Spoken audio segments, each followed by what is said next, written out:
আসসালামু আলাইকুম কৃষিবিদ দর্শকবৃন্দ। কমলা, হলুদ কমলা, এটি মানিকপুরের সজলের আরও একটি বাগান। আমি একটু আগে গেছিলাম হলুদ যে ইউরোকিং মালটা বাগান, তার একটি ভিডিও করলাম। এখন তার একটা বাগানে এসেছি। এই কমলা আসলে আমার মনে হয় পেকে গেছে বেশ আগেই।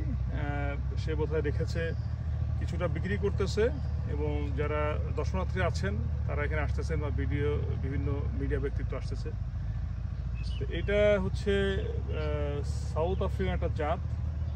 কমলাগুলির সাইজ বেশ বড়, এবং যতগুলি গাছ এখানে আছে আমি দেখতে পাচ্ছি মোটামুটি বেশ ভালো ধরন। কমলাগুলির সাইজ বেশ বড়, যেটা দেখে মনে হচ্ছে যে 5-6টাতে 1 কেজি হয়ে যাবে। তা আমি কিছু কমলা আজকে নিব, যেগুলো আসলে ধরতে গেলে ছিঁড়ে যাচ্ছে। এটা অর্থাৎ আরও আগে বোধহয় এটা হারভেস্টিং সময় হয়ে গেছে।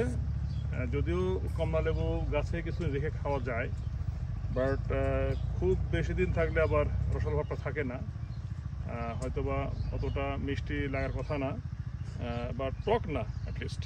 কিন্তু এই কমলাটা আমার মনে হয় যে আরও একটু আগে পারতে পারলে, যেহেতু তার বাগান একটা প্রদর্শনী বাগান, সেই লক্ষ্যে দেশের বিভিন্ন প্রান্ত থেকে অনেক দর্শনার্থী আসেন, সেই লক্ষ্যে রেখে দেওয়া। কেউ একটা দুটো ছিঁড়ে খায় বা দেখে, মূলত এই জন্য তার বাগানটাতে হয়তো সেটা গাছ থেকে পড়ে গেলে তো অন্য কথা, না পড়া পর্যন্ত বা না পড়া পর্যন্ত হয়তো সে রাখবে।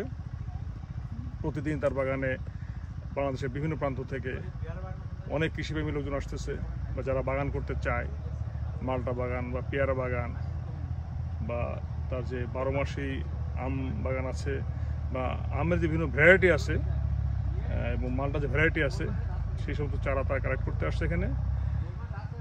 মোটামুটি আমি এখন এই কমলা বাগানে আসলাম, কিছু কমলা নিব। বেশ বড় সাইজের কমলা, আপনাদেরকে একটু বাগানটা আমি দেখাবো। ধন্যবাদ সবাই।